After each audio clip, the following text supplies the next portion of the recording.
नमस्कार जगबानी टीवी देख रहे दर्शकों का स्वागत है। मैं हाँ जतिन कुमार शर्मा। जगबानी टीवी के खास बुलेटिन न्यूज़ रूम लाइव के स्वागत है। पंजाब दे विच लगातार एक पासे किसान प्रदर्शन कर रहे हैं तो दूसरे पासे कांग्रेस पार्टी दी भी मुश्किलां वधियां होईयां ने ते असीं सब तो पहलां गल भी करांगे कांग्रेस पार्टी दी किस तरीके नाल मुश्किलां वधियां होईयां ने। साधू सिंह धर्मसोत कैबिनेट मंत्री लगातार विवादां 'च घिरदे जा रहे हैं तो लगातार वो परेशानियां दे विच फसदे जा रहे हैं।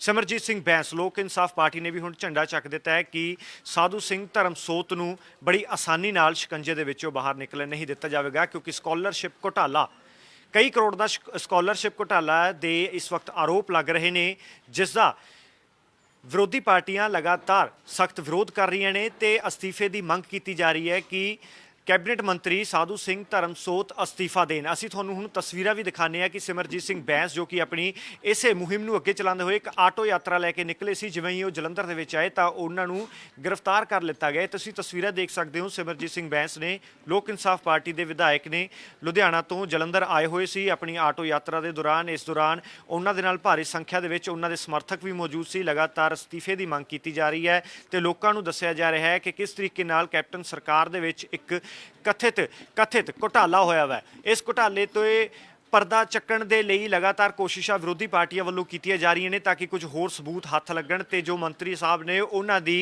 टेंशन वधाई जा सके। हुण जिवें ही जलंधर दे विच आए तो उन्हां नूं गिरफ्तार कर लिता गया। इस मामले ते पुलिस दा की कहना सी अते साडे सहयोगी ने गिरफ्तारी तो ठीक कुछ समा पहलां सिमरजीत सिंह बैंस नाल गलबात कीती। बैंस दा की कहना सी आओ एक बार सुण लैंदे हां। लोक इंसाफ पार्टी वालों आज जलंधर दे विच 3 पहिए 2 पैर जिहड़ा अज रैली कड्ढी जा रही है। साडे नाल सिमरजीत सिंह बैंस है। आपां सर जिहड़ी अज दी रैली ओहदे बारे दलित वजीफा स्कैम साधू सिंह धर्मसोत एक सीनियर IAS अफसर की रिपोर्ट साडी मंग है कि उन्होंने डिसमिस करके CBI की जांच कराओ। असी जिन्ने दलित मेजोरिटी बसों वाले इलाके उन्होंने जाके दलित नूं यूनाइट कर रहे हैं। करो कांग्रेस का बाईकाट। जिन्नी देर तक इस कपड़ेबाज मंत्री नूं बर्खास्त करके CBI की जांच नहीं होंगी। सर जिहड़ी अज तुसीं 3 पहिए 2 पैर है ओहदा की मकसद है? 3 टायर गरीब की सवारी हैगी आ, रिक्शा एंड आटो रिक्शा। 2 पैर हैगे आ मेहनत कश इंसान की 10-9 की किरत करने वाले का संकेत। जदों किरती बंदा 3 टायरां की सवारी वाला उठ खड़े तो फिर कपड़ेबाजां की खैर नहीं। सो इस करके नारा दिता लोक इंसाफ पार्टी ने।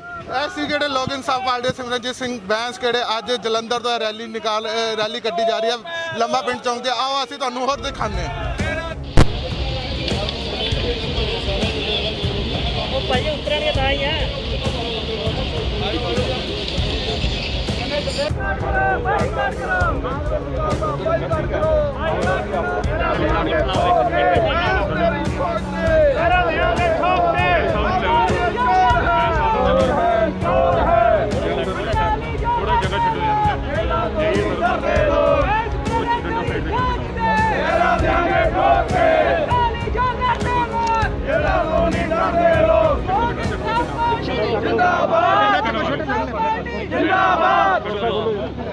लोक इंसाफ पार्टी जिंदाबाद। लोक इंसाफ पार्टी जिंदाबाद। बैंस तेरी सोच से मेरा देंगे ठोक के। बैंस तेरी सोच से मेरा देंगे ठोक के। इनकलाब जिंदाबाद। इनकलाब जिंदाबाद। साधु ये चोर है, चोर है, चोर है। साधु ये चोर है, चोर है, चोर है। साधु ये चोर है, चोर है, चोर है। साधु ये चोर है, चोर है, चोर है। मुर्दाबाद मुर्दाबाद मुर्दाबाद।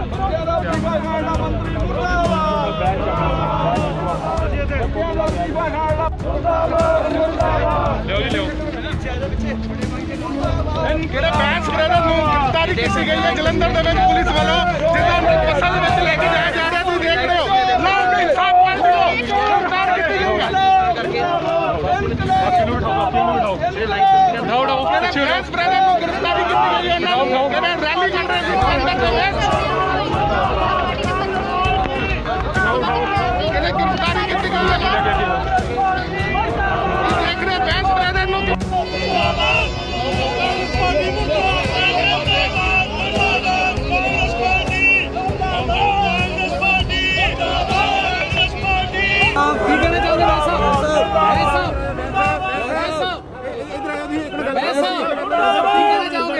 अरेस्ट कर रहे हैं। ਸਾਡੀ ਡਿਮਾਂਡ ਹੈਗੀ ਆ ਦਲਿਤ ਮੁਨਾਫਾ ਰਾਸ਼ੀ ਵੱਡਾ ਸਕੈਮ ਬਹੁਤ ਕਰੋੜੀ ਮੰਤਰੀ ਧਰਮਸੋਤ ਡਿਸਮਿਸ ਕਰਕੇ ਸੀਬੀਆਈ ਦੀ ਜਾਂਚ ਦਿਓ ਸਾਨੂੰ ਇੱਕ ਵਾਰੀ ਸਾਡੇ 100 ਵਾਰੀ ਥਾਣੇ ਬੰਦ ਕਰ ਲੈਣ FIR ਦੇ ਦੇਣ ਜੇਲ੍ਹ 'ਚ ਭੇਜ ਦੇਣ ਅਸੀਂ ਡਰਨ ਵਾਲੇ ਨਹੀਂ ਜਿੰਨੀ ਦੇਰ ਤੱਕ ਸਾਧੂ ਸਿੰਘ ਧਰਮਸੋਤ ਡਿਸਮਿਸ ਨਹੀਂ ਹੁੰਦਾ ਲੋਕ ਇਨਸਾਫ ਪਾਰਟੀ ਦਾ ਸੰਘਰਸ਼ ਜਾਰੀ ਰਹੇਗਾ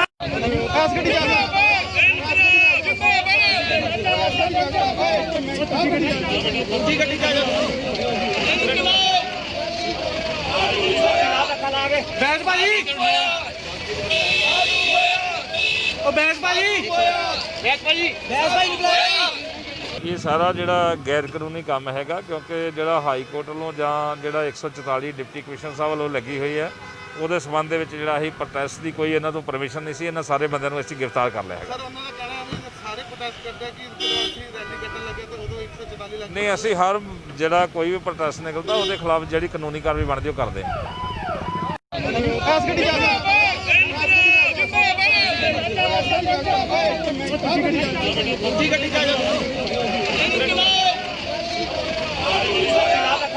ਬੈਠ ਭਾਈ ਉਹ ਬੈਠ ਭਾਈ ਤਾਂ ਸਿਮਰਜੀਤ ਸਿੰਘ ਬੈਂਸ ਦੀਆਂ ਇਹ ਤੁਸੀਂ ਤਸਵੀਰਾਂ ਦੇਖੀਆਂ ਇਹ ਲੁਧਿਆਣਾ ਤੋਂ ਉਹਨਾਂ ਨੇ ਆਪਣੀ ਆਟੋ ਯਾਤਰਾ ਸ਼ੁਰੂ ਕੀਤੀ ਸੀ ਇਸ ਤੋਂ ਬਾਅਦ ਪੰਜਾਬ ਦੇ ਵੱਖੋ ਵੱਖਰੇ ਹਿੱਸਿਆਂ 'ਚ ਜਾਂਦੇ ਹੋਏ ਅੱਜ ਉਹ ਲੁਧਿਆਣਾ ਪਹੁੰਚੇ ਸੀ ਕੁਝ ਸਮਾਂ ਪਹਿਲਾਂ ਦੁਪਹਿਰ ਦੀਆਂ ਤਸਵੀਰਾਂ ਸੀਗੀਆਂ ਤੇ ਦੁਪਹਿਰ ਨੂੰ ਉਹਨਾਂ ਨੂੰ ਇੱਥੇ ਜਲੰਧਰ ਦੇ ਵਿੱਚ ਵੀ ਗ੍ਰਿਫਤਾਰ ਕਰ ਲਿਆ ਗਿਆ ਫਿਲਹਾਲ ਤੁਹਾਨੂੰ ਦੱਸ ਦਿੰਦੇ ਹਾਂ ਕਿ ਸਾਧੂ ਸਿੰਘ ਧਰਮਸੋਤ ਦੇ ਨਾਲ ਇੱਕ ਘੁਟਾਲੇ ਦਾ ਨਾਮ ਜੁੜ ਰਿਹਾ ਸਕਾਲਰਸ਼ਿਪ ਘੁਟਾਲਾ ਹੈ ਕਰੋੜਾਂ ਰੁਪਏ ਦਾ ਉਹ ਘੁਟਾਲਾ ਹੈ ਜਿਸ ਦੇ ਵਿੱਚ ਜੋ ਗਰੀਬ ਐਸਸੀ ਵਿਦਿਆਰਥੀ ਸੀ ਉਹਨਾਂ ਨੂੰ ਸਕਾਲਰਸ਼ਿਪ ਦਿੱਤੀ ਜਾਣੀ ਸੀ ਜੋ ਕਿ ਨਹੀਂ ਦਿੱਤੀ ਗਈ ਤੇ ਖਬਰਾਂ ਆ ਰਹੀਆਂ ਨੇ ਕਿ ਉਹ ਪੈਸੇ ਦਾ ਗਬਨ ਕੀਤਾ ਗਿਆ ਹੈ ਮੰਤਰੀ ਸਾਧੂ ਸਿੰਘ ਧਰਮਸੋਤ ਵੱਲੋਂ ਤੇ ਹੁਣ ਜੋ ਵਿਰੋਧੀ ਪਾਰਟੀਆਂ ਨੇ ਲਗਾਤਾਰ ਕੋਸ਼ਿਸ਼ ਕਰ ਰਹੀਆਂ ਨੇ ਕਿ ਇਨਸਾਫ ਮਿਲ ਸਕੇ ਉਹਨਾਂ ਗਰੀਬ ਬੱਚਿਆਂ ਨੂੰ ਜਿਨ੍ਹਾਂ ਦੇ ਹੱਕ ਦੇ ਪੈਸੇ ਮਾਰੇ ਗਏ ਨੇ ਇਸ ਤਰੀਕੇ ਨਾਲ ਕਾਂਗਰਸ ਪਾਰਟੀ ਦੀਆਂ ਲਗਾਤਾਰ ਮੁਸ਼ਕਲਾਂ ਵਧੀਆਂ ਹੋਈਆਂ ਨੇ ਤੇ ਦੂਸਰੇ ਪਾਸੇ ਸ਼੍ਰੋਮਣੀ ਅਕਾਲੀ ਦਲ ਦੀਆਂ ਵੀ ਮੁਸ਼ਕਲਾਂ ਕਿਸੇ ਪਾਸਿਓਂ ਘੱਟ ਹੋਣ ਦਾ ਨਾਮ ਨਹੀਂ ਲੈ ਰਹੀਆਂ ਸ਼੍ਰੋਮਣੀ ਅਕਾਲੀ ਦਲ ਲਗਾਤਾਰ ਹਾਲਾਂਕਿ ਕੁਝ ਸਮਾਂ ਪਹਿਲਾਂ ਤਾਂ ਉਹ ਕਹਿ ਰਿਹਾ ਸੀਗਾ ਜੋ ਖੇਤੀ ਆਰਡੀਨੈਂਸ ਨੇ ਉਹ ਕਿਸਾਨਾਂ ਦੇ ਹੱਕ ਵਿੱਚ ਨੇ ਤੇ ਜੋ ਬਾਕੀ ਪਾਰਟੀਆਂ ਨੇ ਉਹ ਗੁੰਮਰਾਹ ਕਰ ਰਹੀਆਂ ਨੇ ਕਿਸਾਨਾਂ ਨੂੰ ਲੇਕਿਨ ਪਿਛਲੇ ਕੁਝ ਸਮੇਂ ਦੇ ਵਿੱਚ ਸ਼੍ਰੋਮਣੀ ਅਕਾਲੀ ਦਲ ਦਾ ਅਜਿਹਾ ਹਿਰਦੇ ਪਰਿਵਰਤਨ ਹੋਇਆ ਹੁਣ ਉਹ ਵੀ ਕਿਸਾਨਾਂ ਦੇ ਹੱਕ ਦੇ ਵਿੱਚ ਆ ਗਿਆ ਪਰ ਇਸ ਦਾ ਉਹਨਾਂ ਨੂੰ ਖਾਮਿਆਜ਼ਾ ਵੀ ਭੁਗਤਣਾ ਪੈ ਰਿਹਾ ਅਗਰ ਜੇਕਰ ਸ਼੍ਰੋਮਣੀ ਅਕਾਲੀ ਦਲ ਕਿਸਾਨਾਂ ਦੇ ਹੱਕ ਵਿੱਚ ਆ ਗਿਆ ਤੇ ਖੇਤੀਬਾੜੀ ਆਰਡੀਨੈਂਸ ਦਾ ਵਿਰੋਧ ਕਰ ਰਿਹਾ ਤਾਂ ਇਹ ਵਿਰੋਧ ਉਹ ਇੱਕ ਤਰੀਕੇ ਨਾਲ ਬੀਜੇਪੀ ਦਾ ਹੀ ਕਰ ਰਿਹਾ ਵਾ ਭਾਰਤੀ ਜਨਤਾ ਪਾਰਟੀ ਦਾ ਹੀ ਵਿਰੋਧ ਕਰ ਰਿਹਾ ਵਾ ਤੇ ਹੁਣ ਅਕਾਲੀ ਦਲ ਤੇ ਭਾਜਪਾ ਦੇ ਰਿਸ਼ਤਿਆਂ ਦੇ ਵਿੱਚ ਵੀ ਦਰਾਰ ਆ ਸਕਦੀ ਹੈ ਲੇਕਿਨ ਇਸ ਦੇ ਵਿੱਚ ਬਾਰ-ਬਾਰ ਜੋ ਸ਼੍ਰੋਮਣੀ ਅਕਾਲੀ ਦਲ ਦੇ ਨੇਤਾ ਨੇ ਉਹਨਾਂ ਨੂੰ ਸਾਹਮਣੇ ਆਉਣਾ ਪੈ ਰਿਹਾ ਜਨਤਾ ਦੇ ਸਾਹਮਣੇ ਆਉਣਾ ਪੈ ਰਿਹਾ ਤੇ ਦੱਸਣਾ ਪੈ ਰਿਹਾ ਉਹਨਾਂ ਨੂੰ ਭਰੋਸਾ ਦੇਣਾ ਪੈ ਰਿਹਾ ਕਿ ਅਸੀਂ ਕਿਸਾਨਾਂ ਦੇ ਨਾਲ ਆ ਹਾਂ ਕਿਉਂਕਿ ਇਹ ਭਰੋਸਾ ਬਾਰ-ਬਾਰ ਇਸ ਲਈ ਦੇਣਾ ਪੈ ਰਿਹਾ ਹੈ ਕਿਉਂਕਿ ਕੁਝ ਸਮਾਂ ਪਹਿਲਾਂ ਉਹ ਕਿਸਾਨਾਂ ਦੇ ਇੱਕ ਵਿਰੋਧ ਦੇ ਤਰੀਕੇ ਦੀ ਹੀ ਗੱਲ ਕਰ ਰਹੇ ਸੀ ਜਿਸ ਦੇ ਵਿੱਚ ਕਿਹਾ ਸੀ ਕਿ ਖੇਤੀ ਆਰਡੀਨੈਂਸ ਸਹੀ ਨੇ ਪਰ ਹੁਣ ਖੇਤੀ ਆਰਡੀਨੈਂਸਾਂ ਦਾ ਵਿਰੋਧ ਕੀਤਾ ਜਾ ਰਿਹਾ ਹੈ ਕੀ ਕਹਿ ਰਹੇ ਨੇ ਸ਼੍ਰੋਮਣੀ ਅਕਾਲੀ ਦਲ ਦੇ ਨੇਤਾ ਆਓ ਸੁਣ ਲੈਂਦੇ ਹਾਂ ਜਾਂ ਉਹ ਸਾਰੇ ਫੈਸਲੇ ਜਿਹਦੇ ਵਿੱਚ ਪੰਜਾਬ ਦੇ ਮੁੱਖ ਮੰਤਰੀ ਸਾਹਿਬ ਦਾ ਬਾਕੀ ਲੀਡਰ ਸਾਹਿਬਾਨ ਦਾ ਨੈਗੇਟਿਵ ਰੋਲ ਰਿਹਾ ਉਹਨੂੰ ਛੁਪਾਉਣ ਵਾਸਤੇ ਬੜੇ ਵੱਡੇ ਉਪਰਾਲੇ ਕੀਤੇ ਜਾ ਰਹੇ ਆ ਔਰ ਗਲਤ ਬਿਆਨਬਾਜ਼ੀ ਕਰਕੇ ਜਿਹੜਾ ਹੈ ਪੰਜਾਬ ਤੇ ਦੇਸ਼ ਦੇ ਕਿਸਾਨ ਜਿਹੜਾ ਉਹਨੂੰ ਗੁੰਮਰਾਹ ਕਰਨ ਦੀਆਂ ਕੋਸ਼ਿਸ਼ਾਂ ਕੀਤੀਆਂ ਜਾ ਰਹੀਆਂ ਵੈਸੇ ਤੇ ਅਸੀਂ ਪਹਿਲਾਂ ਵੀ ਬਹੁਤ ਵਾਰੀ ਦੱਸ ਚੁੱਕੇ ਹਾਂ ਕਿ ਕਾਂਗਰਸ ਪਾਰਟੀ ਨੂੰ ਪਹਿਲਾਂ ਆਪਣਾ ਮੈਨੀਫੈਸਟੋ ਜਿਹੜਾ ਸਾਰਿਆਂ ਨੂੰ ਧਿਆਨ ਦੇ ਨਾਲ ਪੜ੍ਹਨਾ ਚਾਹੀਦਾ ਆ ਸਾਡੇ ਕੋਲੇ 2017 ਦਾ ਵਿਧਾਨ ਸਭਾ ਦਾ ਮੈਨੀਫੈਸਟੋ ਵੀ ਕੋਲ ਹੈ ਜਿਹਦੇ ਵਿੱਚ APMC ਐਕਟ ਨੂੰ ਅਮੈਂਡ ਕਰਨ ਦੀਆਂ ਗੱਲਾਂ ਇਹਨਾਂ ਨੇ ਕੀਤੀਆਂ ਸੀ ਪਰ ਉਸ ਤੋਂ ਵੱਧ ਇੰਪੋਰਟੈਂਟ ਹੈ ਕਿ ਨੈਸ਼ਨਲ ਲੈਵਲ ਦੇ ਉੱਤੇ ਪਾਰਲੀਮੈਂਟ ਇਲੈਕਸ਼ਨ ਦੇ ਵਿੱਚ 2019 ਦੇ ਵਿੱਚ ਜਿਹੜਾ ਮੈਨੀਫੈਸਟੋ ਕਾਂਗਰਸ ਪਾਰਟੀ ਨੇ ਜਾਰੀ ਕੀਤਾ ਸੀ ਸਾਰੇ ਦੇਸ਼ ਵਾਸਤੇ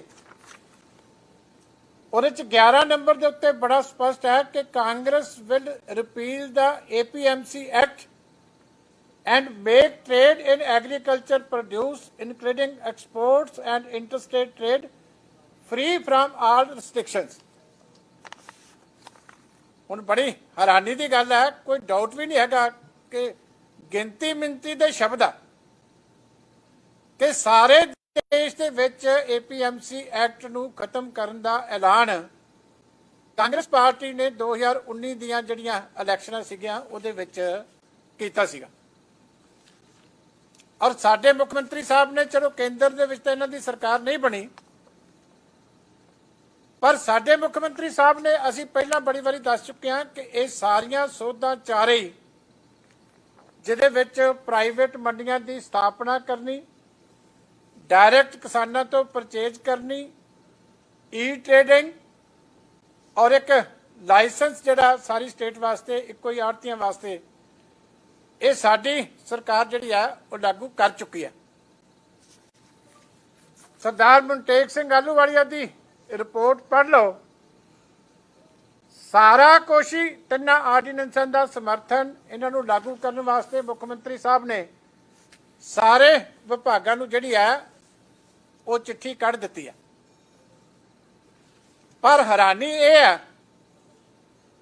ਕਿ ਜਿਹੜੀ ਦੇਸ਼ ਦੇ ਵਿੱਚ ਹਾਈ ਪਾਵਰਡ ਮੁੱਖ ਮੰਤਰੀਆਂ ਦੀ ਕਮੇਟੀ ਬਣੀ ਸੀ, ਜੋ ਵਿਸ਼ਵਾਸਘਾਤ ਮੁੱਖ ਮੰਤਰੀ ਸਾਹਿਬ ਨੇ ਉੱਥੇ ਕੀਤਾ ਪੰਜਾਬ ਦੀ ਵੀ ਦੇਸ਼ ਦੀ ਕਿਸਾਨੀ ਦੇ ਨਾਲ, ਉਹਨੂੰ ਹੁਣ ਛੁਪਾਉਣ ਦੀਆਂ ਕੋਸ਼ਿਸ਼ਾਂ ਜਿਹੜੀਆਂ ਉਹ ਮੁੱਖ ਮੰਤਰੀ ਸਾਹਿਬ ਵੱਲੋਂ ਵੀ, ਜਾਖੜ ਸਾਹਿਬ ਵੱਲੋਂ ਵੀ ਤੇ ਬਾਕੀ ਇਹਨਾਂ ਦੀ ਟੀਮ ਵੱਲੋਂ ਕੀਤੀਆਂ ਜਾ ਰਹੀਆਂ। ਪਹਿਲਾਂ ਤਾਂ ਦੇਸ਼ ਦੀ ਪਾਰਲੀਮੈਂਟ ਦੇ ਵਿੱਚ ਸਾਰਾ ਭੇਦ ਖੁੱਲਿਆ ਕਿ ਪੰਜਾਬ ਦੇ ਮੁੱਖ ਮੰਤਰੀ ਸਾਹਿਬ ਉਸ ਹਾਈ ਪਾਵਰਡ ਕਮੇਟੀ ਦੇ ਮੈਂਬਰ ਸਨ, ਜਿਹਦੇ ਵਿੱਚ ਇਹ ਸਾਰੇ ਫੈਸਲੇ ਲੈਣ ਦਾ ਜਿਹੜਾ ਉਹ ਫੈਸਲਾ ਹੋਇਆ ਸੀ। ਫਿਰ ਇਹ ਵੀ ਆਇਆ ਕਿ ਜਿਹੜੀ ਬੰਬੇ ਦੇ ਵਿੱਚ ਮੀਟਿੰਗ ਹੋਈ ਸੀ, ਸਾਡੇ ਵਿੱਤ ਮੰਤਰੀ ਮਨਪ੍ਰੀਤ ਸਿੰਘ ਬਾਦਲ ਸਾਹਿਬ ਉਸ ਮੀਟਿੰਗ ਦੇ ਵਿੱਚ ਉਹਨੂੰ ਅਟੈਂਡ ਕਰਕੇ ਆਏ। ਪਰ ਮੈਂ ਮੁੱਖ ਮੰਤਰੀ ਸਾਹਿਬ ਨੂੰ ਪੁੱਛਣਾ ਚਾਹੁੰਦਾ ਕਿ ਉਹ ਆਪ ਇਮਾਨਦਾਰੀ ਦੇ ਨਾਲ ਸਾਰੀ ਗੱਲ ਨੂੰ ਪਬਲਿਕ ਕਿਉਂ ਨਹੀਂ ਕਰਦੇ ਕਿ ਕਿੰਨੀਆਂ ਮੀਟਿੰਗਾਂ ਹੋਈਆਂ, ਕਿਉਂਕਿ ਖੇਤੀਬਾੜੀ ਮਹਿਕਮਾ ਵੀ ਮੁੱਖ ਮੰਤਰੀ ਸਾਹਿਬ ਕੋਲੇ ਆ, ਮੁੱਖ ਮੰਤਰੀ ਵੀ ਉਹ ਆਪ ਨੇ, ਤੇ ਕਿਹੜੇ ਕਿਹੜੇ ਰਿਪਰੈਜ਼ੈਂਟੇਟਿਵ ਨੇ, ਚਾਹੇ ਉਹਨਾਂ ਨੇ ਆਪ ਅਟੈਂਡ ਕੀਤੀ ਜਾਂ ਉਹਨਾਂ ਦੇ ਬਿਹਾਫ ਤੇ ਕਿਸੇ ਮੰਤਰੀ ਨੇ ਅਟੈਂਡ ਕੀਤੀ, ਚਾਹੇ ਮੰਤਰੀ ਕਰੇ ਉਹ ਵੀ ਮੁੱਖ ਮੰਤਰੀ ਨੂੰ ਰਿਪਰੈਜ਼ੈਂਟ ਕਰਦਾ। ਤੇ ਹਰ ਮੀਟਿੰਗ ਦੇ ਵਿੱਚ ਕੀ ਲਿਖਤੀ ਵਰਸ਼ਨ ਪੰਜਾਬ ਦੇ ਕਿਸਾਨਾਂ ਦਾ ਉਹਨਾਂ ਮੀਟਿੰਗਾਂ ਦੇ ਵਿੱਚ ਪੇਸ਼ ਕੀਤਾ ਗਿਆ, ਇਹ ਹਾਲੇ ਤੱਕ ਮੁੱਖ ਮੰਤਰੀ ਸਾਹਿਬ ਵੱਲੋਂ ਇਹ ਗੱਲ ਪਬਲਿਕ ਕਿਉਂ ਨਹੀਂ ਕੀਤੀ ਗਈ। ਇਹ ਸਾਰੀਆਂ ਮੀਟਿੰਗਾਂ ਦਾ ਕਿ ਪੰਜਾਬ ਦੇ ਵਿੱਚ FCD ਜਿਹੜਾ ਐਗਰੀਕਲਚਰ ਦੇ ਵਿੱਚ ਹਾਈਐਸਟ ਅਫਸਰ ਹੁੰਦਾ, ਉਹਨਾਂ ਨੇ ਕਿੰਨੀਆਂ ਮੀਟਿੰਗਾਂ ਅਟੈਂਡ ਕੀਤੀਆਂ, ਜਿਹੜੀਆਂ ਸੈਕਟਰੀ ਲੈਵਲ ਦੀਆਂ ਮੀਟਿੰਗਾਂ ਹੋਈਆਂ, ਜਿਹੜੀਆਂ ਮੁੱਖ ਮੰਤਰੀ ਸਾਹਿਬ ਦੇ ਲੈਵਲ ਦੀਆਂ ਮੀਟਿੰਗਾਂ ਹੋਈਆਂ, ਉਹ 'ਚ ਮੁੱਖ ਮੰਤਰੀ ਸਾਹਿਬ ਕਿੰਨੀ ਵਾਰੀ ਪਾਰਟਿਸਿਪੇਟ ਕੀਤੇ, ਜਾਂ ਕਿਹੜੇ ਕਿਹੜੇ ਮੰਤਰੀ ਸਾਹਿਬਾਨ ਨੇ ਉਹਨਾਂ ਦੇ ਬਿਹਾਫ ਦੇ ਉੱਤੇ ਪੰਜਾਬ ਨੂੰ ਰਿਪਰੈਜ਼ੈਂਟ ਕੀਤਾ। ਇਹ ਸਾਰੀਆਂ ਚੀਜ਼ਾਂ ਬਕਾਇਦਾ ਡਿਟੇਲ ਜਿਹੜੀ ਹੈ ਉਹ ਇਸ ਵੇਲੇ ਮੰਗ ਕਰਦੀ ਹੈ ਕਿ ਪੰਜਾਬ ਸਰਕਾਰ ਇਮਾਨਦਾਰੀ ਦੇ ਨਾਲ ਜਿਵੇਂ ਵਾਈਟ ਪੇਪਰ ਜਾਰੀ ਕਰੀਦਾ ਉਹ ਜਾਰੀ ਕਰੇ, ਤਾਂ ਜੋ ਪਤਾ ਲੱਗੇ ਕਿ ਅਸਲੀ ਕਿਸਾਨਾਂ ਦੇ ਨਾਲ ਵਿਸ਼ਵਾਸਘਾਤ ਜਿਹੜਾ ਉਹ ਕਿੰਨੇ ਕੀਤਾ। ਤਾਂ ਸ਼੍ਰੋਮਣੀ ਅਕਾਲੀ ਦਲ ਨੂੰ ਵਾਰ-ਵਾਰ ਜਨਤਾ ਦੇ ਸਾਹਮਣੇ ਆ ਕੇ ਸਫਾਈ ਦੇਣੀ ਪੈ ਰਹੀ ਹੈ, ਗਵਾਹੀ ਦੇਣੀ ਪੈ ਰਹੀ ਹੈ, ਭਰੋਸਾ ਦਿਵਾਉਣਾ ਪੈ ਰਿਹਾ ਹੈ ਕਿ ਉਹ ਕਿਸਾਨਾਂ ਦੇ ਹੱਕ ਵਿੱਚ ਨੇ। ਪਰ ਬੀਤੇ ਦਿਨ ਕਾਂਗਰਸ ਦੇ ਹੀ ਇੱਕ ਮੰਤਰੀ ਨੇ ਪ੍ਰਕਾਸ਼ ਸਿੰਘ ਬਾਦਲ ਨੂੰ, ਜੋ ਕਿ ਸਾਬਕਾ ਮੁੱਖ ਮੰਤਰੀ ਵੀ ਰਹਿ ਚੁੱਕੇ ਨੇ ਪੰਜਾਬ ਦੇ, ਉਹਨੂੰ ਲੈਟਰ ਲਿਖੀ ਸੀ ਕਿ ਜੋ ਕੇਂਦਰ ਸਰਕਾਰ ਇਸ ਵਕਤ ਆਰਡੀਨੈਂਸ ਲੈ ਕੇ ਆ ਰਹੀ ਹੈ, ਉਹ ਹੂਬਹੂ ਜੋ ਕਿ 2013 ਦੇ ਵਿੱਚ ਸ਼੍ਰੋਮਣੀ ਅਕਾਲੀ ਦਲ ਨੇ ਇੱਕ ਕਿਸਾਨਾਂ ਦੇ ਹੱਕ ਦੇ ਵਿੱਚ ਕਹਿੰਦੇ ਸੀ ਉਹ ਆਰਡੀਨੈਂਸ ਪਾਸ ਕੀਤਾ ਸੀ, ਇੱਕ ਐਕਟ ਬਣਾਇਆ ਸੀ, ਸੇਮ ਟੂ ਸੇਮ ਉਸੇ ਦੇ ਵਰਗਾ। ਸ਼ਾਇਦ ਇਸੇ ਲਈ ਸ਼੍ਰੋਮਣੀ ਅਕਾਲੀ ਦਲ ਪਹਿਲਾਂ ਤਾਂ ਇਸ ਜੋ ਐਗਰੀਕਲਚਰ ਆਰਡੀਨੈਂਸ ਨਵੇਂ ਆਏ ਨੇ ਉਹਨਾਂ ਦੇ ਹੱਕ ਵਿੱਚ ਖੜਾ ਸੀ, ਪਰ ਹੁਣ ਉਹ ਇਹਨਾਂ ਆਰਡੀਨੈਂਸਾਂ ਦੇ ਵਿਰੋਧ ਵਿੱਚ ਖੜਾ ਹੋ ਗਿਆ ਤੇ ਹੁਣ ਇਹੀ ਵਿਰੋਧ ਕਿਸਾਨਾਂ ਦਾ ਵੀ ਤੇ ਆਮ ਨੇਤਾਵਾਂ ਦਾ ਵੀ ਸ਼੍ਰੋਮਣੀ ਅਕਾਲੀ ਦਲ ਦੇ ਖਿਲਾਫ ਵੀ ਦੇਖਿਆ ਜਾ ਰਿਹਾ ਹੈ। ਸ਼੍ਰੋਮਣੀ ਅਕਾਲੀ ਦਲ ਦਾ ਜੋ ਕਿਲ੍ਹਾ ਹੈ ਮੁਕਤਸਰ ਦੇ ਵਿੱਚ, ਲੰਬੀ ਦੇ ਵਿੱਚ, ਉਸ ਨੂੰ ਢਾਉਣ ਦੇ ਲਈ ਹੁਣ ਨੇਤਾ ਵੀ ਕੂਚ ਕਰ ਚੁੱਕੇ ਨੇ। ਕਿਸਾਨ ਪਹਿਲਾਂ ਹੀ ਉੱਥੇ ਮੌਜੂਦ ਸੀ, ਹੁਣ ਤੁਹਾਨੂੰ ਤਸਵੀਰਾਂ ਦਿਖਾਉਂਦੇ ਆ ਕਿ ਉੱਥੇ ਹੁਣ ਬਾਕੀ ਜੋ ਸਿਆਸਤਦਾਨ ਨੇ ਉਹ ਵੀ ਉੱਥੇ ਪਹੁੰਚਣੇ ਸ਼ੁਰੂ ਹੋ ਗਏ ਨੇ। ਆਮ ਆਦਮੀ ਪਾਰਟੀ ਆਪਣੇ ਸਮਰਥਕਾਂ ਨੂੰ ਨਾਲ ਲੈ ਕੇ, ਆਮ ਆਦਮੀ ਪਾਰਟੀ ਦੀਆਂ ਤੁਸੀਂ ਤਸਵੀਰਾਂ ਹਰਪਾਲ ਚੀਮਾ ਨਾਲ ਉਹਨਾਂ ਦੇ ਹੋਰ ਵੀ ਉੱਥੇ ਸਮਰਥਕ ਉਹਨਾਂ ਦੇ ਨਾਲ ਮੌਜੂਦ ਨੇ, ਲੰਬੀ ਦੇ ਵਿੱਚ ਪਹੁੰਚੇ ਨੇ ਤੇ ਉਹਨਾਂ ਨੇ ਬਾਦਲ ਦੀ ਜੋ ਕੋਠੀ ਹੈ, ਪ੍ਰਕਾਸ਼ ਸਿੰਘ ਬਾਦਲ ਦਾ ਜੋ ਇਲਾਕਾ ਹੈ, ਉਸ ਨੂੰ ਘੇਰਨ ਦੀ ਕੋਸ਼ਿਸ਼ ਕੀਤੀ ਹੈ ਤੇ ਦੱਸਣ ਦੀ ਕੋਸ਼ਿਸ਼ ਕੀਤੀ ਹੈ ਕਿ ਕਿਸੇ ਵੀ ਕੀਮਤ ਦੇ ਆਧਾਰ ਦੇ ਉੱਤੇ ਜੋ ਐਗਰੀਕਲਚਰ ਆਰਡੀਨੈਂਸ ਆਏ ਨੇ ਉਹਨਾਂ ਦਾ ਪੱਖ ਨਹੀਂ ਪੂਰਨ ਦਿੱਤਾ ਜਾਊਗਾ ਕਿਸੇ ਨੂੰ ਵੀ, ਕਿਉਂਕਿ ਜੇਕਰ ਇਹ ਆਰਡੀਨੈਂਸ ਲਾਗੂ ਹੁੰਦੇ ਨੇ, ਕਾਨੂੰਨ ਦਾ ਰੂਪ ਲੈਂਦੇ ਨੇ, ਤਾਂ ਇਸ ਦੇ ਨਾਲ ਕਿਸਾਨਾਂ ਦਾ ਕਾਫੀ ਨੁਕਸਾਨ ਹੋਵੇਗਾ, ਕਿਸਾਨਾਂ ਦਾ ਉਜਾੜਾ ਹੋਵੇਗਾ ਤੇ ਉਹਨਾਂ ਦਾ ਸ਼ੋਸ਼ਣ ਹੋ ਸਕਦਾ ਹੈ। ਕਿਸਾਨਾਂ ਦਾ ਜੋ ਫਾਈਨੈਂਸ਼ੀਅਲੀ ਸ਼ੋਸ਼ਣ ਹੈ ਉਹ ਕਿਸਾਨਾਂ ਦਾ ਹੋ ਸਕਦਾ ਹੈ। ਲਗਾਤਾਰ ਕਿਸਾਨਾਂ ਦੇ ਮਨ ਦੇ ਵਿੱਚ ਵੀ ਇਹੋ ਡਰ ਦੇਖਿਆ ਜਾ ਰਿਹਾ ਹੈ। ਇਸੋ ਡਰ ਦੇ ਕਰਕੇ ਕਿਸਾਨ ਪਿਛਲੇ 4 ਦਿਨਾਂ ਤੋਂ ਪੰਜਾਬ ਦੇ ਵੱਖੋ ਵੱਖਰੀਆਂ ਥਾਵਾਂ ਤੇ ਡੇਰੇ ਲਾ ਕੇ ਬੈਠੇ ਨੇ ਤੇ ਉੱਥੇ ਲਗਾਤਾਰ ਵਿਰੋਧ ਕੀਤਾ ਜਾ ਰਿਹਾ ਹੈ, ਧਰਨੇ ਪ੍ਰਦਰਸ਼ਨ ਕੀਤੇ ਜਾ ਰਹੇ ਨੇ, ਸੜਕਾਂ ਨੂੰ ਬਲੌਕ ਕੀਤਾ ਜਾ ਰਿਹਾ ਹੈ, ਹਾਈਵੇ ਵੀ ਜਾਮ ਕੀਤੇ ਜਾ ਰਹੇ ਨੇ। ਇਸੇ ਦਰਮਿਆਨ ਇਸ ਤੋਂ ਬਾਅਦ ਉਹਨਾਂ ਨੇ ਕੀ ਕਿਹਾ, ਅਸੀਂ ਆਓ ਉਹ ਸੁਣ ਲੈਂਦੇ ਹਾਂ। ਇਸ ਤਰ੍ਹਾਂ ਦੇਸ਼ ਦੇ ਪ੍ਰਧਾਨ ਮੰਤਰੀ ਨਰਿੰਦਰ ਮੋਦੀ ਜੀ ਕਹਿੰਦੇ ਹੁੰਦੇ ਸੀ, ਕੀ ਕਹਿੰਦੇ ਸੀਗੇ ਕਿ 2022 ਦੇ ਵਿੱਚ ਕਿਸਾਨ ਦੀ ਆਮਦਨ, ਹਿੰਦੁਸਤਾਨ ਦੇ ਕਿਸਾਨ ਦੀ ਆਮਦਨ ਦੁੱਗਣੀ ਹੋ ਜਾਣੀ ਹੈ। ਇਹ ਗੱਲ ਹਰੇਕ ਸਟੇਜ ਦੇ ਉੱਤੋਂ ਲਗਾਤਾਰ 2017 ਤੋਂ ਲੈ ਕੇ ਹੁਣ ਤੱਕ ਦੇਸ਼ ਦੇ ਪ੍ਰਧਾਨ ਮੰਤਰੀ ਕਹਿੰਦੇ ਹੁੰਦੇ ਸੀ ਕਿ ਕਿਸਾਨ ਦੀ ਆਮਦਨ ਦੁੱਗਣੀ ਹੋ ਜਾਣੀ ਹੈ। ਭਰਾਵੋ ਦੁੱਗਣੀ ਨਹੀਂ, ਉਹ ਆ ਸਾਹਮਣੇ ਆਏਗਾ ਕਿ ਆ ਜਿਹੜੇ ਆਰਡੀਨੈਂਸ ਲੈ ਕੇ ਆਏ ਨੇ, ਜਿਹੜੇ ਬਿੱਲ ਲੈ ਕੇ ਆਏ ਨੇ, ਇਹਨਾਂ ਨੇ ਕਿਸਾਨ ਦੀ ਆਮਦਨ ਦੁੱਗਣੀ ਦਾ ਕੀ ਕਰਨੀ ਸੀ? ਇਹਨਾਂ ਨੇ ਪੰਜਾਬ ਦੇ ਕਿਸਾਨ ਦੇ ਗਲਾਂ 'ਚ ਫਾਹੇ ਪਾਏ ਨੇ। ਇਹ ਚਾਹੁੰਦੇ ਨੇ ਕਿ ਪੰਜਾਬ ਦਾ ਕਿਸਾਨ, ਹਰਿਆਣੇ ਦਾ ਕਿਸਾਨ, ਯੂਪੀ ਦਾ ਕਿਸਾਨ ਮਾਰਿਆ ਜਾਵੇ, ਆਤਮ ਹੱਤਿਆ ਕਰ ਲੈ, ਇੱਥੇ ਕਾਰਪੋਰੇਟ ਘਰਾਣਿਆਂ ਦਾ ਕਬਜ਼ਾ ਹੋ ਜਾਵੇ। ਜਿਸ ਤਰ੍ਹਾਂ ਆਜ਼ਾਦੀ ਤੋਂ ਪਹਿਲਾਂ ਈਸਟ ਇੰਡੀਆ ਕੰਪਨੀ ਪੰਜਾਬ ਚਾਹੀ ਸਾਰੇ ਪੰਜਾਬ ਦੇ ਵਿੱਚ ਜਿੰਨੀ ਖੇਤੀ ਸੀ, ਜਿੰਨਾ ਕਾਰੋਬਾਰ ਸੀ, ਸਾਰੇ ਤੇ ਕਬਜ਼ਾ ਕਰ ਲਿਆ ਸੀਗਾ। ਉਸ ਸਮੇਂ ਸਾਡੇ ਸ਼ਹੀਦ, ਸਾਡੇ ਭਰਾ ਸਰਦਾਰ ਭਗਤ ਸਿੰਘ ਨੇ ਕੁਰਬਾਨੀ ਦੇ ਕੇ ਦੇਸ਼ ਨੂੰ ਆਜ਼ਾਦ ਕਰਵਾਇਆ ਸੀਗਾ। ਸੋ ਹੁਣ ਵੀ ਸਮਾਂ ਇਹੀ ਆ ਗਿਆ ਕਿ ਇਹਨਾਂ ਲੋਕੂ ਜਮਾਤਾਂ ਤੋਂ, ਇਹਨਾਂ ਪ੍ਰਕਾਸ਼ ਸਿੰਘ ਬਾਦਲ ਤੋਂ, ਸੁਖਬੀਰ ਸਿੰਘ ਬਾਦਲ ਤੋਂ, ਹਰਸਿਮਰਤ ਕੌਰ ਬਾਦਲ ਤੋਂ, ਰਾਜਾ ਅਮਰਿੰਦਰ ਸਿੰਘ ਤੋਂ ਪੰਜਾਬ ਨੂੰ ਬਚਾਉਣ ਦੀ ਲੋੜ ਆ। ਅੱਜ ਪੰਜਾਬ ਇਸ ਕਗਾਰ ਤੇ ਖੜਾ ਕਰਕੇ ਪੰਜਾਬ ਦਾ ਨੌਜਵਾਨ ਪੰਜਾਬ ਨੂੰ ਛੱਡ ਕੇ ਬਾਹਰ ਜਾ ਰਿਹਾ, ਪੰਜਾਬ ਵਿੱਚ ਰਹਿਣਾ ਨਹੀਂ ਚਾਹੁੰਦਾ, ਪੰਜਾਬ ਵਿੱਚ ਬੇਰੁਜ਼ਗਾਰੀ ਦੀ ਕਦਰ। ਅੱਜ ਪੰਜਾਬ ਦਾ ਕਿਸਾਨ ਖੁਦਕਸ਼ੀਆਂ ਕਰ ਰਿਹਾ, ਅੱਜ ਪੰਜਾਬ ਦਾ ਦਲਿਤ ਭਰਾ ਜਿਹਦੇ ਨਾਲ ਵੱਡੇ ਵਾਅਦੇ ਪੰਜਾਬ ਦੇ ਮੁੱਖ ਮੰਤਰੀ ਰਾਜਾ ਅਮਰਿੰਦਰ ਸਿੰਘ ਨੇ ਕੀਤੇ ਸੀ। 2017 ਦੇ ਵਿੱਚ ਕੀ ਕਿਹਾ ਸੀ ਦਲਿਤਾਂ ਨੂੰ? ਕਿਹਾ ਸੀਗਾ 5 ਮਰਲੇ ਪਲਾਟ ਦੇਵਾਂਗਾ, 2500 ਪੈਨਸ਼ਨ ਦੇਵਾਂਗਾ, 51000 ਸਿਵਲ ਸਕੀਮ ਕਰੂੰਗਾ। ਇਹ ਜਿਹੜੇ ਵਾਅਦੇ ਸੀ ਦਲਿਤ ਭਰਾਵਾਂ ਨਾਲ ਹੋਏ ਸੀ। ਇਸ ਤੋਂ ਬਿਨਾਂ ਕਿਸਾਨ ਭਰਾਵਾਂ ਨੂੰ ਕੀ ਕਿਹਾ ਸੀਗਾ? ਪੰਜਾਬ ਦੇ ਕਿਸਾਨਾਂ ਨਾਲ ਕੀ ਵਾਅਦਾ ਕੀਤਾ ਸੀਗਾ ਕਿ ਤੁਹਾਡਾ ਮੁਕੰਮਲ ਕਰਜ਼ਾ ਮਾਫ ਹੋਊਗਾ। ਕਰਜ਼ਾ ਮੁਕੰਮਲ ਤਾਂ ਮਾਫ ਕੀ ਕਰਨਾ ਸੀਗਾ, ਹੁਣ ਕਿਸਾਨ ਨੂੰ ਸਾਫ਼ ਕਰਨ ਤੇ ਹੋ ਗਿਆ, ਕਿਸਾਨ ਨੂੰ ਬਰਬਾਦ ਕਰਨ ਤੇ ਹੋ ਗਿਆ, ਕੋਈ ਕਰਜ਼ਾ ਨਹੀਂ ਮਾਫ ਹੋਇਆ। ਇਸੇ ਤਰ੍ਹਾਂ ਦੇਸ਼ ਦੇ ਪ੍ਰਧਾਨ ਮੰਤਰੀ ਨਰਿੰਦਰ ਮੋਦੀ ਨੇ ਕੀ ਕਿਹਾ ਸੀਗਾ ਕਿ 2 ਕਰੋੜ ਨੌਕਰੀਆਂ ਆਉਣਗੀਆਂ, ਕਿੱਥੇ ਗਈਆਂ ਨੌਕਰੀਆਂ? ਪੰਜਾਬ ਦੇ ਮੁੱਖ ਮੰਤਰੀ ਨੇ ਕੀ ਕਿਹਾ ਸੀਗਾ ਕਿ ਘਰ ਦਾ ਰੋਜ਼ਗਾਰ ਹੋਊਗਾ, ਘਰ ਤੇ ਨੌਕਰੀ ਹੋਊਗੀ। ਕਿਉਂਕਿ ਜਿਸ ਤਰ੍ਹਾਂ ਦੇਸ਼ ਦੀ ਬੀਜੇਪੀ ਸਰਕਾਰ ਚੱਲ ਰਹੀ ਆ, ਜਿਸ ਢੰਗ ਨਾਲ ਦੇਸ਼ ਦੀ ਬੀਜੇਪੀ ਸਰਕਾਰ ਕੰਮ ਕਰ ਰਹੀ ਆ, ਉਸੇ ਤਰੀਕੇ ਪੰਜਾਬ ਦੀ ਸਰਕਾਰ ਕੰਮ ਕਰ ਰਹੀ ਹੈ। ਕਹਿਣ ਨੂੰ ਰਾਜਾ ਅਮਰਿੰਦਰ ਸਿੰਘ ਕਾਂਗਰਸ ਪਾਰਟੀ ਦੇ ਮੁੱਖ ਮੰਤਰੀ ਨੇ, ਪਰ ਮੈਂ ਨਹੀਂ ਝਿਜਕਾਂਗਾ ਕਿ ਇਹ ਬੀਜੇਪੀ ਦੇ ਮੁੱਖ ਮੰਤਰੀ ਦੇ, ਇਹ ਕਾਂਗਰਸ ਪਾਰਟੀ ਦੇ ਮੁੱਖ ਮੰਤਰੀ ਨਹੀਂ ਹੈਗੇ, ਇਹ ਬੀਜੇਪੀ ਦੇ ਮੁੱਖ ਮੰਤਰੀ ਨੇ। ਜਿਵੇਂ ਨਰਿੰਦਰ ਮੋਦੀ ਜੀ ਨੂੰ ਸਲਾਹ ਦਿੰਦੇ ਨੇ, ਜਿਵੇਂ ਗਾਈਡ ਕਰਦੇ ਨੇ, ਉਸੇ ਤਰੀਕੇ ਆਪਣੀ ਸਰਕਾਰ ਚਲਾਉਂਦੇ ਨੇ। ਜਦੋਂ ਹਾਈ ਪਾਵਰ, ਜਦੋਂ ਮੁੱਖ ਮੰਤਰੀਆਂ ਦੀ ਮੀਟਿੰਗ ਹੋਈ ਇਹਨਾਂ ਆਰਡੀਨੈਂਸਾਂ ਨੂੰ ਲੈ ਕੇ, ਇਹਨਾਂ ਬਿੱਲਾਂ ਨੂੰ ਲੈ ਕੇ, ਉਸ ਸਮੇਂ ਪੰਜਾਬ ਦਾ ਮੁੱਖ ਮੰਤਰੀ ਰਾਜਾ ਅਮਰਿੰਦਰ ਸਿੰਘ ਉਹਨਾਂ ਬਿੱਲਾਂ ਤੇ ਸਹਿਮਤੀ ਪਾਉਂਦਾ। ਉਸੇ ਦੂਜੀ ਮੀਟਿੰਗ ਦੇ ਵਿੱਚ ਮਨਪ੍ਰੀਤ ਸਿੰਘ ਬਾਦਲ ਉਹਨਾਂ ਬਿੱਲਾਂ ਤੇ ਸਹਿਮਤੀ ਪਾਉਂਦਾ ਗਿਆ। ਇਸੇ ਬਾਦਲ ਦਾ ਭਤੀਜਾ ਸਰਦਾਰ ਪ੍ਰਕਾਸ਼ ਸਿੰਘ ਬਾਦਲ ਦਾ ਭਤੀਜਾ ਉਸੇ ਬਿੱਲ ਤੇ ਸਹਿਮਤੀ। ਤਾਂ ਆਮ ਆਦਮੀ ਪਾਰਟੀ ਦੀਆਂ ਤੁਸੀਂ ਇਹ ਤਸਵੀਰਾਂ ਦੇਖ ਸਕਦੇ ਸੀਗੇ ਜਿੱਥੇ ਉਹਨਾਂ ਨੇ ਮੁਕਤਸਰ ਦੇ ਵੱਲ ਕੂਚ ਕੀਤਾ ਹੈ ਤੇ ਜੋ ਅਕਾਲੀਆਂ ਦਾ ਮੇਨ ਕਿਲਾ ਕਿਹਾ ਜਾਂਦਾ ਮੁਕਤਸਰ, ਉਹਦਾ ਲੰਬੀ ਇਲਾਕਾ, ਉਸ ਨੂੰ ਘੇਰਨ ਦੀ ਕੋਸ਼ਿਸ਼ ਕੀਤੀ ਹੈ। ਸਿਰਫ ਆਮ ਆਦਮੀ ਪਾਰਟੀ ਹੀ ਨਹੀਂ, ਇਸ ਤੋਂ ਇਲਾਵਾ ਜੇਕਰ ਬਾਕੀ ਵਿਰੋਧੀ ਪਾਰਟੀਆਂ ਦੀ ਗੱਲ ਕਰੀਏ ਤਾਂ ਉਹ ਵੀ ਕਿਸਾਨ ਆਰਡੀਨੈਂਸ ਨੇ ਉਹਨਾਂ ਦਾ ਵਿਰੋਧ ਕਰ ਰਹੀਆਂ ਨੇ। ਗੱਲ ਕਰ ਰਹੇ ਹਾਂ ਕਾਂਗਰਸ ਪਾਰਟੀ ਦੀ। ਅਮਰ ਸਿੰਘ ਨੇ, MLA ਨੇ, ਉਹ ਕਾਂਗਰਸ ਪਾਰਟੀ ਨਾਲ ਸੰਬੰਧ ਰੱਖਦੇ ਨੇ। ਉਹਨਾਂ ਨੇ ਵੀ ਇਸ ਆਰਡੀਨੈਂਸ ਦੀ ਤਿੱਖੇ ਸ਼ਬਦਾਂ ਦੇ ਵਿੱਚ ਨਿਖੇਧੀ ਕੀਤੀ। ਉਹਨਾਂ ਦਾ ਸਾਫ਼ ਕਹਿਣਾ ਹੈ ਕਿ ਇਹ ਜੋ ਆਰਡੀਨੈਂਸ ਹੈ ਕੇਂਦਰ ਸਰਕਾਰ ਦੇ ਜੋ ਚਹੇਤੇ ਨੇ ਉਹਨਾਂ ਨੂੰ ਫਾਇਦਾ ਪਹੁੰਚਾਉਣ ਦੇ ਲਈ ਹੈ। ਕੀ ਕਹਿਣਾ ਸੀ ਅਮਰ ਸਿੰਘ ਦਾ, ਆਓ ਇੱਕ ਵਾਰ ਸੁਣ ਲੈਂਦੇ ਹਾਂ। ਦੇਖੋ, ਇਹ ਅਸੀਂ 3 ਪਹਿਲਾਂ ਆਰਡੀਨੈਂਸ ਲੈ ਕੇ ਆਏ, ਹੁਣ ਕਾਨੂੰਨ ਇੱਕ ਇਹਨਾਂ ਨੇ ਪਾਸ ਕਰ ਲਿਆ ਹੈਗਾ, ਐਸੈਂਸ਼ੀਅਲ ਕਮੋਡਿਟੀਜ਼ ਐਕਟ। ਦੇਖੋ, ਇਹ ਜਿਹੜੇ ਤਿੰਨੇ ਕਾਨੂੰਨ ਨੇ ਆਪਸ ਵਿੱਚ ਜੁੜੇ ਹੋਏ ਆ। ਇਹ ਕਰ ਰਹੇ ਆ ਇਸ ਕਰਕੇ ਕਿਉਂਕਿ ਕਿਸਾਨੀ ਜਿਹੜੀ ਹੈਗੀ ਆ ਇਹ ਲੱਖਾਂ ਕਰੋੜ ਦਾ ਧੰਦਾ ਹੈਗਾ। ਇਹ ਪ੍ਰਾਈਵੇਟ ਕੰਪਨੀਆਂ ਨੂੰ, ਆਪਣੇ ਦੋਸਤਾਂ ਮਿੱਤਰਾਂ ਨੂੰ, ਇਹ ਕੇਂਦਰ ਦੀ ਸਰਕਾਰ ਉਹਨੂੰ ਦੇਣਾ ਚਾਹੁੰਦੀ ਆ। ਇਸ ਕਰਕੇ ਔਰ ਉਨਾ ਹੀ ਨਹੀਂ ਕਰਨਾ ਚਾਹੁੰਦੇ, ਉਹਦੇ ਤੇ ਸਟਾਕ ਲਿਮਿਟ ਹਟਾ ਰਹੇ ਆ, ਐਕਸਪੋਰਟ ਤੇ ਕੋਈ ਲਿਮਿਟ ਨਹੀਂ ਕਰ ਰਹੇ। ਉਹ ਇਸ ਕਰਕੇ ਕਿ ਜਿੰਨਾ ਮਰਜ਼ੀ ਉਹ ਮੁਨਾਫਾ ਕਮਾਉਣ, ਬਲੈਕ ਮਾਰਕੀਟਿੰਗ ਕਰਨ, ਔਰ ਕਿਸਾਨ ਤੋਂ ਕਹਿ ਰਹੇ ਆ ਕਿ ਅਸੀਂ ਉਹਦੇ ਖੇਤ 'ਚੋਂ ਚੱਕ ਲਾਂਗੇ। ਜਿਹੜੀਆਂ ਪੁਰਾਣੀਆਂ ਮੰਡੀਆਂ ਐਸਟੈਬਲਿਸ਼ਡ ਨੇ ਉਹ ਕਾਨੂੰਨ ਖਤਮ ਕਰਤਾ ਇਹਨਾਂ ਕਿਹਾ ਹੁਣ ਸੈਂਟਰ ਦਾ ਕਾਨੂੰਨ ਚੱਲੂਗਾ। ਉਹ 4 ਦੀਵਾਰੀ 'ਚ ਮੰਡੀ ਚੱਲ ਸਕਦੀ ਆ, ਉਦੋਂ ਬਾਅਦ ਉਹਦਾ ਕਾਨੂੰਨ ਖਤਮ ਕਰਤਾ। ਜਿਹੜੇ ਸਟੇਟਾਂ ਨੂੰ ਟੈਕਸ ਮਿਲਦੇ ਸੀ ਉਹ ਕਹਿ ਰਹੇ ਆ ਕਿ 1 ਪੈਸਾ ਤੁਸੀਂ ਟੈਕਸ ਦਾ ਨਹੀਂ ਲੈ ਸਕਦੇ। ਵਪਾਰੀ ਜਿੱਥੋਂ ਮਰਜ਼ੀ ਦਾ ਹੋਵੇ, ਉਹ ਪੈਨ ਕਾਰਡ ਦੇ ਆਧਾਰ ਤੇ ਆਪਣਾ ਬਿਜ਼ਨਸ ਕਰ ਸਕਦਾ। ਅੱਛਾ, ਕਿਸਾਨ ਉੱਥੋਂ ਕਰਨਾਟਕਾ ਦਾ ਅਗਰ ਕੋਈ ਲੈ ਗਿਆ ਤੇ ਉੱਥੋਂ ਕਿੱਥੋਂ ਰਿਕਵਰੀ ਕਰੇਗਾ? ਇਹ ਤੇ ਬਿਲਕੁਲ ਕਿਸਾਨੀ ਨੂੰ ਬਰਬਾਦ ਕਰਨ ਤੇ ਤੁਲੇ ਆ, ਪੰਜਾਬ ਦੇ ਸੂਬੇ ਨੂੰ ਬਰਬਾਦ ਕਰਨ ਤੇ ਤੁਲੇ ਆ। ਪੰਜਾਬ ਦੇ ਕਿਸਾਨ ਦੀ ਖੁਸ਼ਹਾਲੀ ਇਹਨਾਂ ਤੋਂ ਦੇਖੀ ਨਹੀਂ ਜਾਂਦੀ। ਅੱਜ ਬੰਦ ਕਰਕੇ ਇਸ ਮਾਮਲੇ ਤੇ ਕੌਣ ਕਿਸਾਨਾਂ ਦੇ ਨਾਲ ਹੈ ਤੇ ਕੌਣ ਕਿਸਾਨਾਂ ਦੇ ਖਿਲਾਫ ਹੈ, ਫਿਲਹਾਲ ਹਾਲੇ ਕੁਝ ਵੀ ਸਪਸ਼ਟ ਨਹੀਂ ਹੈ, ਕਿਉਂਕਿ ਜੋ ਨੇਤਾ ਨੇ ਉਹ ਇਹੀ ਗੱਲ ਕਹਿ ਰਹੇ ਨੇ।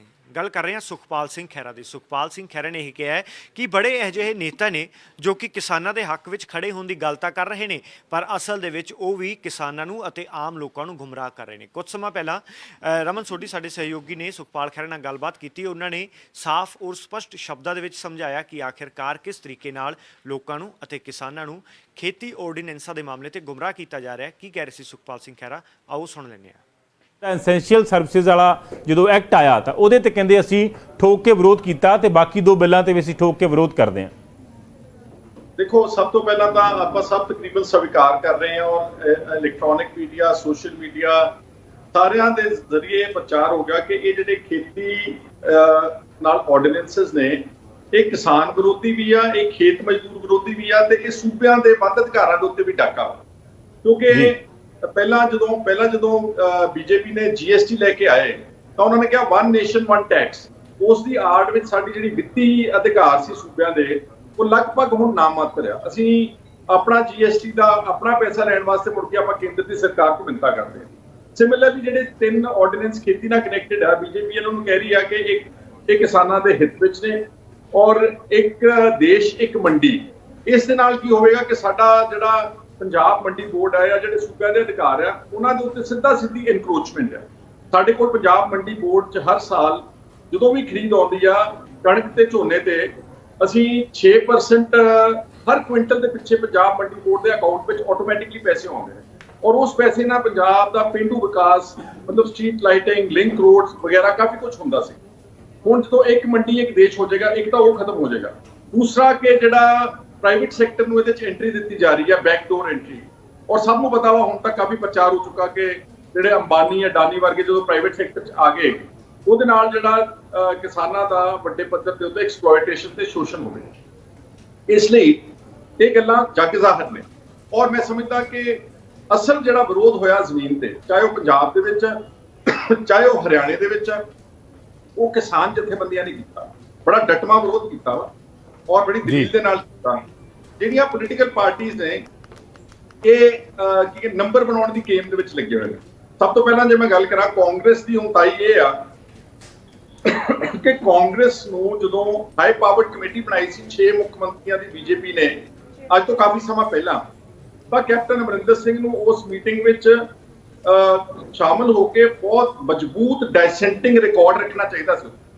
ਉਹ ਆਪਣਾ ਉੱਥੇ ਦਰਜ ਕਰਾਉਂਦੇ ਵਿਰੋਧ ਤੇ ਬਾਦਲੀਲ ਆਪਣਾ ਜਿਹੜਾ ਵਿਰੋਧ ਸੀਗਾ ਉਸ ਨੂੰ ਲਿਖਤੀ ਤੌਰ ਤੇ ਕੇਂਦਰ ਦੀ ਸਰਕਾਰ ਨੂੰ ਦਿੰਦੇ ਔਰ ਨਾਲ ਪਿਛਲੇ 4 ਮਹੀਨਿਆਂ ਤੋਂ ਇਹ ਚਰਚਾ ਚੱਲ ਰਹੀ ਹੈ। ਸਾਰੀਆਂ ਪੋਲੀਟੀਕਲ ਪਾਰਟੀਆਂ ਨੂੰ ਨਾਲ ਲੈ ਕੇ ਉਹ ਪ੍ਰਾਈਮ ਮਿਨਿਸਟਰ ਨੂੰ ਮਿਲਦੇ, ਉਹ ਐਗਰੀਕਲਚਰ ਮਿਨਿਸਟਰ ਨੂੰ ਮਿਲਦੇ, ਇਹਦੇ ਖਿਲਾਫ ਚੰਗੇ ਤਰੀਕੇ ਨਾਲ ਪ੍ਰਚਾਰ ਕਰਦੇ।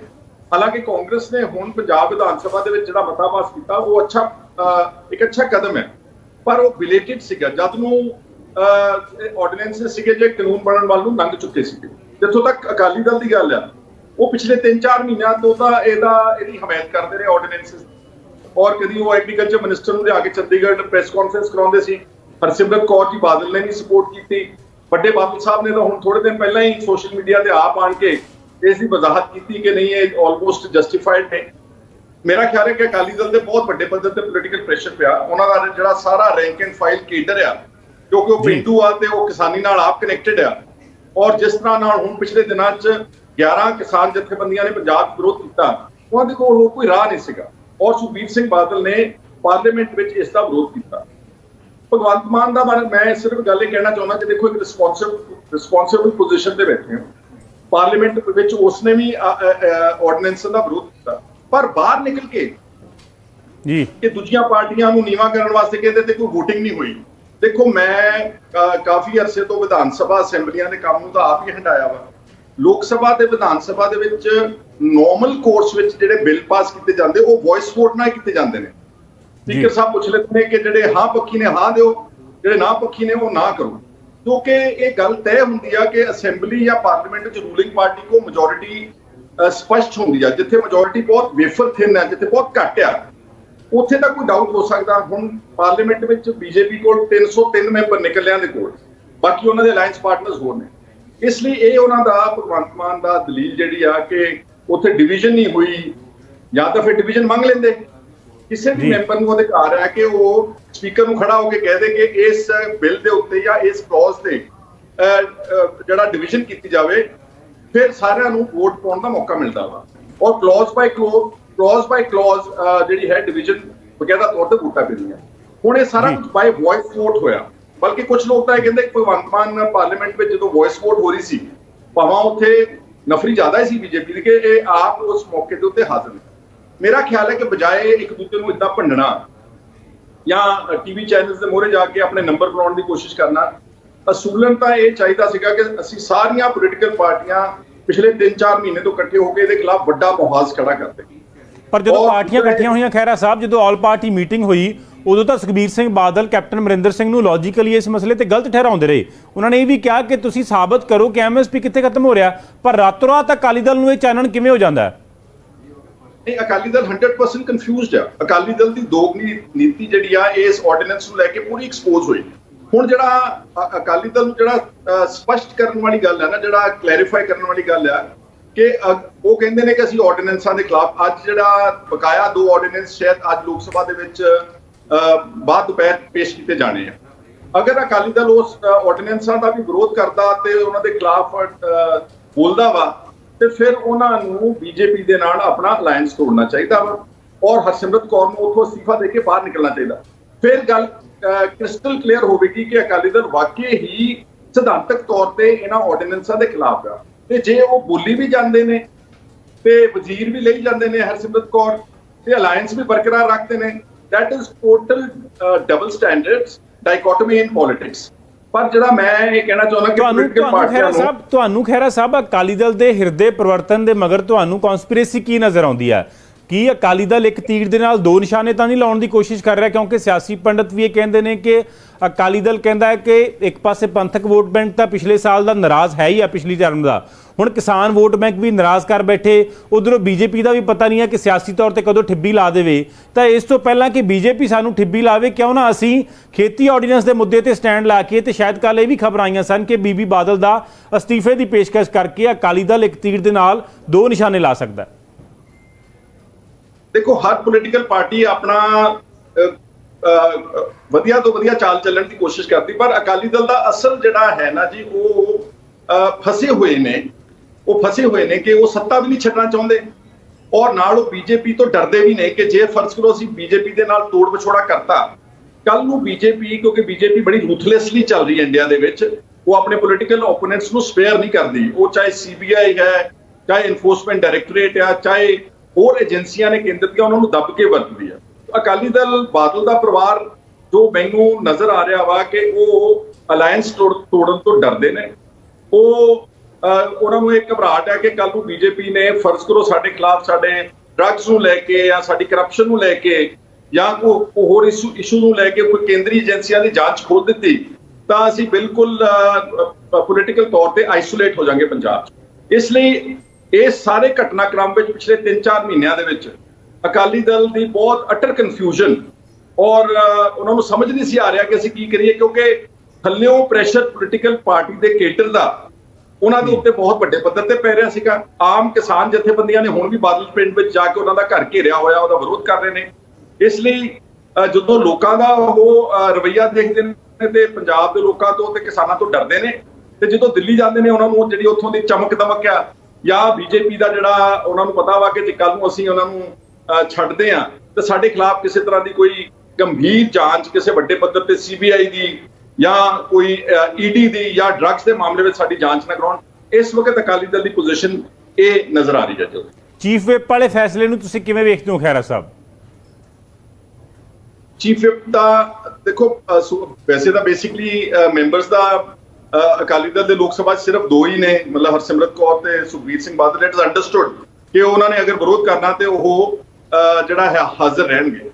ਰਾਜ ਸਭਾ 'ਚ ਮੈਨੂੰ ਲੱਗਦਾ ਚੀਫ ਵਿਪ ਜਿਹੜਾ ਵਿਪ ਇਸ਼ੂ ਕੀਤਾ ਵਾ ਉਹ ਪ੍ਰਾਇਮਰੀਲੀ ਮੈਨੂੰ ਲੱਗਦਾ ਸੁਖਦੇਵ ਸਿੰਘ ਢੀਂਡਸਾ ਹੁਣਾਂ ਦੀ ਪਾਰਟੀ ਨੂੰ ਵੀ ਐਕਸਪੋਜ਼ ਕਰਨਾ ਚਾਹੁੰਦੇ ਨੇ, ਕਿਉਂਕਿ ਕਿਤੇ ਨਾ ਕਿਤੇ ਇਹ ਵੀ ਕਿਆਫੇ ਲਾਏ ਜਾਂਦੇ ਨੇ ਕਿ ਸੁਖਦੇਵ ਸਿੰਘ ਢੀਂਡਸਾ ਦੀ ਤੇ ਬੀਜੇਪੀ ਦੀ ਨੇਤਾ। ਸੋ ਮੈਨੂੰ ਲੱਗਦਾ ਕਿ ਉਹ ਚਾਹੁੰਦੇ ਨੇ ਕਿ ਹਰ ਮੈਂਬਰ ਹਾਜ਼ਰ ਹੋਵੇ ਔਰ ਇਸ ਵਿੱਚ ਉਹਨਾਂ ਦਾ ਪਤਾ ਲੱਗ ਸਕੇ ਕਿ ਕਿਸ ਨੇ ਵਿਰੋਧ ਕੀਤਾ ਤੇ ਕਿਸ ਨੇ ਉਹਦੀ ਸਪੋਰਟ ਕੀਤੀ।